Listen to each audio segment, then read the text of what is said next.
ನಮಸ್ಕಾರ ವೀಕ್ಷಕರೇ, ಮುಕ್ತ ಸಂವಾದದ ನೇರ ಮಾತು ಕಾರ್ಯಕ್ರಮಕ್ಕೆ ಸ್ವಾಗತ. ನಾನು ಎಲ್ ಪ್ರಕಾಶ್ ನಾಗಮಂಗಲ.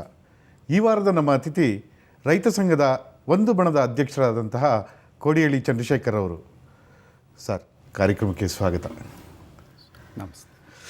ನಿಮ್ಮನ್ನ ಹೋರಾಟಗಾರ ಅನ್ನೋದಕ್ಕಿಂತ ರಾಜಕಾರಣಿ, ಪಾರ್ಟ್ ಟೈಮ್ ರಾಜಕಾರಣಿ ಅಂತ ಅನ್ನೋದೇ ಸೂಕ್ತ ಅಂತಾರೆ ತುಂಬ ಜನ.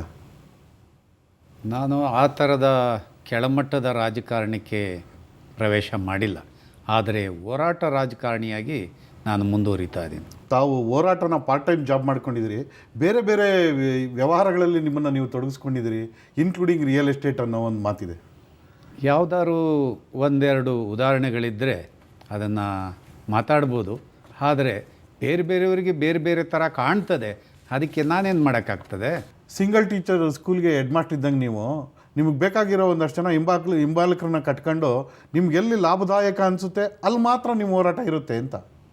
ನೋಡಿ, ಆ ಥರದ್ದು ನಾನು ಒಪ್ಪೋದಕ್ಕೆ ಸಾಧ್ಯ ಇಲ್ಲ. ಯಾಕೆಂದರೆ ಕರ್ನಾಟಕದಲ್ಲಿ ರೈತ ಚಳುವಳಿ ಕೇವಲ ಒಂದು ಕಬ್ಬಿನ ಬೆಲೆಗೋ ಅಥವಾ ಭತ್ತದ ಬೆಳೆಗೋ ಒತ್ತಾಯ ತರ್ತಕ್ಕಂಥ ಅಲ್ಲ. ಇದಕ್ಕೆ ಒಂದು ಸಾಮಾಜಿಕ ಜವಾಬ್ದಾರಿ ಇದೆ, ಭಾಳ ದೀರ್ಘಕಾಲದ ಚಿಂತನೆಗಳಿದ್ದಾವೆ, ತನ್ನದೇ ಆದಂಥ ತಾತ್ವಿಕ ವಿಚಾರಗಳನ್ನು ಒಳಗೊಂಡಿದೆ. ಅದರ ಕೆಳಗಡೆ ಕಾರ್ಯಕರ್ತರನ್ನ ನಾವು ಮಾರ್ಪಾಡು ಮಾಡಿ ಒಂದು ಚಳುವಳಿಗೆ ಮಾಡಿ ಚಳುವಳಿಯಲ್ಲಿ ತರ್ತಾ ಇದ್ದೀವಿ. ತಾವು ಒಂದು ಕಡೆ ರೈತ ಹೋರಾಟಗಾರ ಅಂತೀರಿ, ಸೀನ್ ಕಟ್ ಮಾಡಿದ್ರೆ BDA ಮುಂದೆ ಕೂತಿರ್ತೀರಿ. ಇತ್ತೀಚೆಗಂತೂ ಕಿಮ್ಸ್ ಮುಂದೆನೂ ಕೂರಕ್ಕೆ ಶುರು ಮಾಡಿದಿರಿ, ನಗರ ಪಾಲಿಕೆ ಮುಂದಕ್ಕೂ ಬರ್ತೀರಿ. ತಮ್ಮ ನಿಜವಾದ ಹೋರಾಟ, ತಮ್ಮ ಕಾರ್ಯಕ್ಷೇತ್ರ ಯಾವುದು ಅಂತ ನೋಡಿ. BDA ಮುಂದೆ ಬರುವಾಗ ರೈತರ ವಾಸ್ತವ ವಿಚಾರಗಳನ್ನು ತೊಗೊಂಡು ಬಂದಿದ್ವಿ. ಅಲ್ಲಿ ಸಾವಿರಾರು ಜನ ರೈತರು ಬರ್ತಾರೆ. ಕಳೆದ 11 ವರ್ಷಗಳ ಹಿಂದೆ BDA ನೋಟಿಫಿಕೇಷನ್ ಮಾಡಿಕೊಳ್ಳುತ್ತೆ. 11 ವರ್ಷಗಳಿಂದ ರೈತರು ಭೂಮಿಯನ್ನು ಟ್ರಾನ್ಸಾಕ್ಷನ್ ಮಾಡೋಂಗಿಲ್ಲ, ರೈತರು ಒಂದು ಬೋರ್ವೆಲ್ ಹಾಕೋಂಗಿಲ್ಲ, ರೈತರು ಒಂದು ಪಂಪ್ಸೆಟ್ ಹಾಕೋಂಗಿಲ್ಲ. ಹಾಗಾಗಿ ರೈತರ ಅಭಿವೃದ್ಧಿ ಏನಾಗ್ತದೆ? ಸರ್ಕಾರ ಏನು ಮಾಡ್ತಾಯಿದೆ? 11 ವರ್ಷದಿಂದ ಅವರ ಆರ್ಥಿಕ ದಿವಾಳಿಗೆ ಕಾರಣ ಆಗಿದೆ. ಆ ಕಾರಣಕ್ಕೆ ನಿಮಗೆ ರಸ್ತೆ ಮಾಡಬೇಕಾ? ನಾವು ರೈತರು ಭೂಮಿ ಕೊಡೋದಕ್ಕೆ ತಯಾರಿದ್ದೀವಿ, ಇಲ್ಲವೇ ನಮಗೊಂದು NOC ಕೊಟ್ಬಿಡಿ ಅನ್ನೋದು BDA ಮುಂದ್ಗಡೆ ಇರತಕ್ಕಂಥ ವಾದ. ಕೆಲವು ಕಾನೂನಾತ್ಮಕ ವಿಚಾರಗಳಲ್ಲಿ ಅದು ನ್ಯಾಯಾಲಯದ ಮುಂದೆನೇ ತೀರ್ಮಾನ ಆಗಬೇಕಾಗಿರೋ ವಿಚಾರಗಳಿಗೂ ತಾವು ಮೂಗು ತೋರಿಸ್ತೀರಿ ಅಂತ. ಇಲ್ಲ ಇಲ್ಲ ಇಲ್ಲ ಇಲ್ಲ ನ್ಯಾಯಾಲಯದ ವಿಷಯಗಳಿಗೆ ಬಂದಾಗ ಅದು ನ್ಯಾಯಾಲಯದ ಪರಿವಿಧಿಗೆ ಬಿಟ್ಟಿರ್ತದೆ. ಹಾಗಾಗಿ ಸರ್ಕಾರದ ಮೇಲೆ ಇರ್ತಕ್ಕಂಥ ಜವಾಬ್ದಾರಿಯನ್ನು ಸರ್ಕಾರ ತಪ್ಪು ಮಾಡಿದಾಗ ತಿದ್ದಿ ಸರಿದಾರಿಗೆ ತರ್ತಕ್ಕಂಥ ಜವಾಬ್ದಾರಿಯೂ ನಮ್ಮದಲ್ವೇ? ಆ ಕಾರಣಕ್ಕೆ ಆ ಕೆಲಸವನ್ನು ಮಾಡಲೇಬೇಕಾಗಿದೆ. ಆ ಕೆಲಸ ಮಾಡ್ತಾ ಇದ್ದೀವಿ. ಮಹಾನಗರ ಪಾಲಿಕೆ ವಿಚಾರದಲ್ಲಿ ಯಾವ ರೈತರು ವಿಚಾರ ಇಟ್ಕೊಂಡು ತಾವು ಬಂದಿದ್ರಿ ಅಂತ ನೋಡಿ. ಮಹಾನಗರ ಪಾಲಿಕೆ ಮುಂದೆ ಬರುವಾಗ ಒಂದು ಸೀಬೆಕಾಯಿ ಮಾರುಕಟ್ಟೆ ಬರ್ತದೆ, ಒಂದು ಸಪೋಟ ಮಾರುಕಟ್ಟೆ ಬರ್ತದೆ, ಒಂದು ಸೊಪ್ಪು ತರಕಾರಿಗಳ ಮಾರುಕಟ್ಟೆ ಬರ್ತದೆ. ಅಲ್ಲಿ ಇದ್ದಕ್ಕಿದ್ದಂಗೆ ವ್ಯಾವಹಾರಿಕವಾಗಿ ಅಲ್ಲಿಯ ಎತ್ತಂಗಡಿ ಮಾಡಿಬಿಟ್ರೆ ಸಣ್ಣ ಪುಟ್ಟ ಮಾರುಕಟ್ಟೆಗಳೆಲ್ಲ ಎಲ್ಲಿಗೆ ಹೋಗಬೇಕು? ಅನಧಿಕೃತವಾಗಿ ವ್ಯಾಪಾರ ಮಾಡ್ಕೊಂಡಿರೋರಿಗೆ ಅವಕಾಶ ಕೊಡಬೇಕು ಅಂತ ತಾವು ಹೇಳ್ತಾ ಇರೋದು? ಖಂಡಿತ ಇಲ್ಲ. ಅಧಿಕೃತವಾಗಿ ವ್ಯಾಪಾರ, ಅಧಿಕೃತವಾಗಿ ಸ್ಥಳ ಮತ್ತು ರೈತರಿಗೆ ಬಂದು ಹೋಗಲಿಕ್ಕೆ ಭಾಳ ಕ್ಲೀನ್ ಆದಂಥ ವ್ಯವಸ್ಥೆ ಇರಬೇಕು ಅಂತ. ಆದರೆ ಕಿಮ್ಸ್ ಒಂದು ಖಾಸಗಿ ಸಂಸ್ಥೆ, ಅದ್ರ ಮುಂದಕ್ಕೂ ಹೊಟ್ಟೋಗ್ಬಿಟ್ರಲ್ಲ ಕೋಡಿಹಳ್ಳಿಯವರು. ಈಗ ಕಿಮ್ಸು ಖಾಸಗಿ ಸಂಸ್ಥೆ ಆದರೂ ಕೂಡ ಅದು ಸಾರ್ವಜನಿಕರ ಹಿತಾಸಕ್ತಿ ಸಂಸ್ಥೆ, ಕೇವಲ ಖಾಸಗಿ ಒಡೆತನ ಅಲ್ಲ. ಅದು ಎಲೆಕ್ಟೆಡ್ ಬಾಡಿ ಬರ್ತದೆ.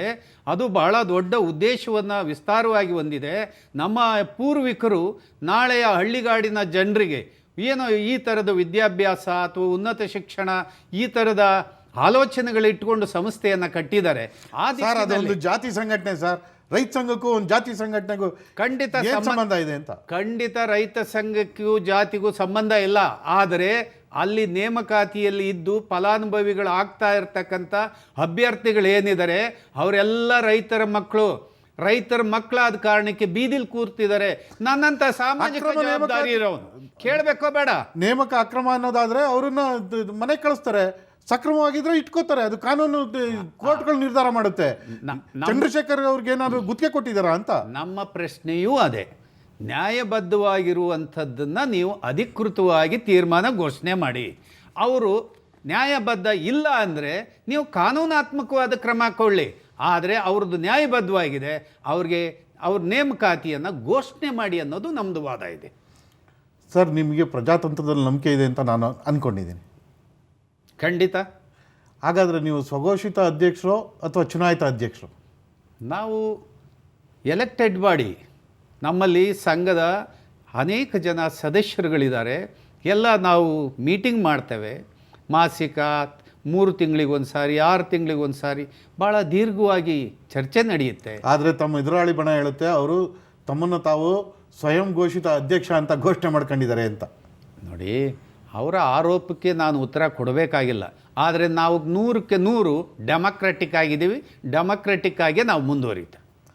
ಸರ್, ಇವತ್ತು ಶಾಸಕ ಖೇಣಿಯವರು ರೈತರ ಬಗ್ಗೆ, ರೈತರ ಆತ್ಮಹತ್ಯೆಗಳ ಬಗ್ಗೆ ಭಾಳ ಲಘುವಾಗಿ ಮಾತಾಡುವಂಥ ಪರಿಸ್ಥಿತಿ ನಿರ್ಮಾಣ ಆಗಿಬಿಟ್ಟಿದೆ ಕರ್ನಾಟಕದಲ್ಲಿ. ಏನೋ ಕ್ರಿಕೆಟ್ ಬೆಟ್ಟಿಂಗ್ ಜೂಜಾಟದಲ್ಲಿ ನಿರತರಾಗಿದ್ದರು, ಕುಡಿದು ಹಾಳಾಗೋದ್ರು, ಆ ಕಾರಣಕ್ಕೆ ಆತ್ಮಹತ್ಯೆ ಮಾಡ್ಕೊತಾ ಇದ್ದಾರೆ ಅಂತ. MDN ಅಂತ ಸಮರ್ಥ ನಾಯಕತ್ವದ ಕೊರತೆಯೇ ಇಂಥ ಮಾತುಗಳಿಗೆ ಕಾರಣ ಅಂತ ತಮ್ಗೆ ಅನ್ನಿಸ್ತಾ ಇಲ್ವಾ? ನೋಡಿ, ಕೆಲವು ಎಲ್ಲ ಕಾಲದಲ್ಲೂ ಇಂಥ ಹುಚ್ಚುತನದ ವ್ಯಕ್ತಿಗಳು ಇದ್ದೇ ಇರ್ತಾರೆ. ಇಂಥ ಹುಚ್ಚುತನದ ಮಾತುಗಳನ್ನು ಕೇಳಲೇಬೇಕಾಗ್ತದೆ. ಇವನೊಬ್ಬ ಅತಿ ಮೂರ್ಖ. ಇವನು ಮಾತಾಡಿರ್ತಕ್ಕಂಥ ಮಾತಿದೆಯಲ್ಲ, ಇದು ಅತ್ಯಂತ ಏಸಿಗೆ ಆಗುತ್ತೆ. ತನ್ನ ಗುಣಗಳು ಏನಿದೆಯೋ ಆ ಗುಣಗಳಿಗೆ ದೃಷ್ಟಿಯಲ್ಲಿ ಆತ ನೋಡೋದು.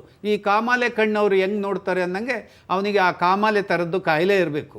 ರೈತರಿಗೆ ಸಮರ್ಥವಾದಂಥ ನಾಯಕತ್ವದ ಕೊರತೆಯೇ ಇಂಥ ಲೇವಡಿಗಳಿಗೆ, ಇಂಥ ಸಣ್ಣ ಸಣ್ಣ ಮಾತುಗಳಿಗೆ ಕಾರಣ ಅಂತ ತಮ್ಗೆ ಅನ್ನಿಸ್ತಾ ಇದೆಯಾ, ಅನ್ನಿಸ್ತಾ ಇಲ್ವೋ?